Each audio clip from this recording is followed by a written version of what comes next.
more exposure to both of these, you can see that we can see breakouts on our client's skin.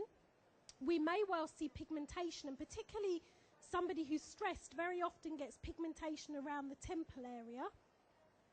Suppressed immune response, so our entire body immune response is suppressed. We don't protect ourselves as well as we could. And the skin regenerates less as well. So we know that the majority of regeneration that happens within our skin takes place overnight. But if we've got increased levels, particularly of cortisol, then it stops regeneration from happening. So our skins can't repair itself, can't regenerate as well as it would. And at a time where we're more susceptible to irritation, we're more susceptible to damage to the skin, it's really important that our skin is able to regenerate itself as best as possible. Regardless of what's caused irritation on our skin, and we've said that it could be many, many things, but regardless of the cause, whenever we see irritation on the skin, our skin always goes through an inflammatory pathway. So if we see inflammation on the skin, we know that this pathway has taken place. In the inflammatory pathway, you can see that the first thing that happens is free radicals are activated. So we know that our skin is going to become damaged by those free radicals that are stimulated internally and free radicals externally as well. As our skin cells become damaged by whatever is irritating our skin, we also have release of histamine, and we said that that's responsible for redness, is responsible for irritation, responsible for inflammation.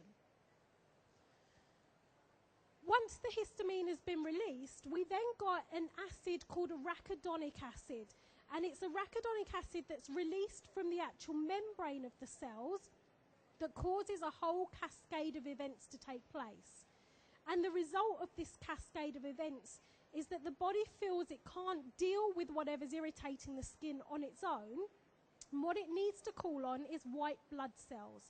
So what we're trying to do is get white blood cells to that area of irritation in place. So the inflammation pathway, the whole purpose of all of these components being released in our skin is to get white blood cells to that damaged area to help protect and help repair. We can think of it a little bit like an analogy perhaps of an accident that's happened on a motorway. When an accident happens on a motorway, we get damage to vehicles. Hopefully we don't get damage to people, but sometimes we do. And what we need to do is get the emergency services to that damaged area as quickly as possible. So very often what happens is the police will come along, they'll clear a pathway, we all move our cars out of the way in order to get the emergency services through. And our body goes through a very similar process, but what it's trying to get through are the white blood cells to get them to the damaged area as quickly as possible. Unfortunately, if we're somebody who experiences a lot of irritation on our skin continually, then somebody who has a very sensitive or sensitized skin generally experiences more irritation than normal. The inflammatory response that we've just looked at leads to premature aging on the skin.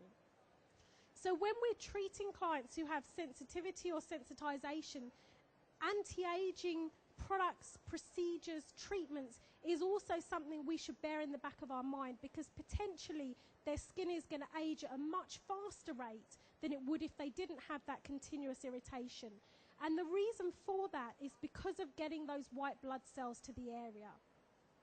In order to get those white blood cells to the damaged area as quickly as possible to repair and protect, our body goes through a process of releasing enzymes. It releases 3 specific enzymes which break down 3 specific components of our skin. And you can see there that the enzymes break down hyaluronic acid, they break down elastin, and they break down collagen. They're trying to clear a pathway for the white blood cells to protect us.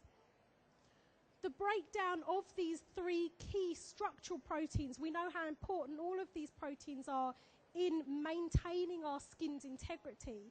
The breakdown of these leads to the premature aging. So thinking about the types of ingredients that can help control enzymes, the types of ingredients that can help to repair the skin as quickly as possible is really important for somebody who has a sensitive or sensitized skin. So thinking about treating skin sensitivity, there are a few key things we should bear in mind for anyone who's experiencing irritation or sensitivity and sensitization on their skin.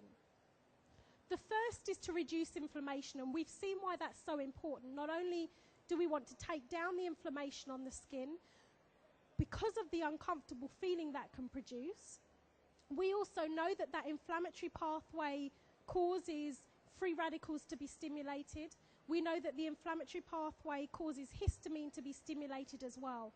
So by controlling inflammation, we can really control all of these things on our skin as well. We need to repair environmentally damaged skin, so we need to really think about going through that repairing process. We need to restore barrier function with a genetically sensitive skin. They generally have a less well-formed barrier function naturally. And we said that the barrier function is made up of the skin cells and the lipids in the surface of our skin that really help to protect us.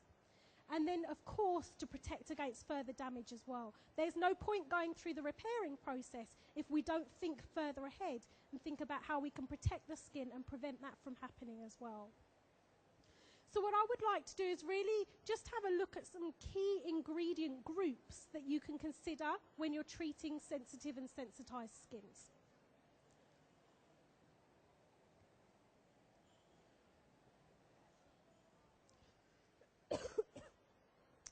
The first ingredient group are bioflavonoids, and it's something that I'm sure we're all quite familiar with. Bioflavonoids are generally the chemicals within plants and vegetables that give them their colour. Bioflavonoids are fantastic antioxidants, so they protect against free radical damage. Bioflavonoids also have the ability to reduce histamine within the skin. So key ingredients to look for. Green tea we know is a great antioxidant, but something you might also want to write down is white tea. White tea has recently been found to have even greater antioxidant properties than green tea, so a key ingredient to look out for. Raspberry extract, in addition to calming down histamine, in addition to being an antioxidant, also has the ability to strengthen capillary walls. So if somebody has a sensitive or sensitized skin, and we said that they're more prone to dilated capillaries, an ingredient like raspberry extract that can actually strengthen the capillary walls and prevent dilated capillaries from occurring, again, is a key ingredient to look out for. In addition to bioflavonoids, we can also consider panthenol, and panthenol is provitamin B5, or a precursor to vitamin B5. It has fantastic wound healing abilities. So if our skin has been damaged, it's gone through that inflammation pathway, we know that an irritant has got in and has damaged the skin cells, then really looking at repairing and protecting the skin is so important. Panthenol also stimulates collagen and elastin. So again, if we're having that breakdown process of collagen and elastin to get the white blood cells through to the damaged area, we definitely need to look at ingredients that can help to boost the levels of collagen and elastin within our skin. It's also very soothing and calming on the skin. So thinking about the redness, thinking about the irritation that people can feel with a sensitive and sensitized skin, we need to apply ingredients that are physically calming and soothing. And we also need to moisturize the skin, because we've said with this type of skin, very often they lack those essential lipids. So the barrier function of the skin isn't as intact as it could be. So looking at moisturizing types of ingredients is essential.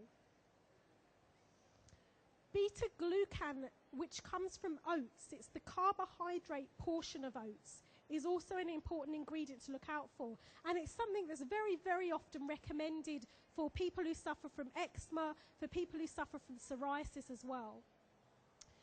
It helps to soothe the sensitive skin.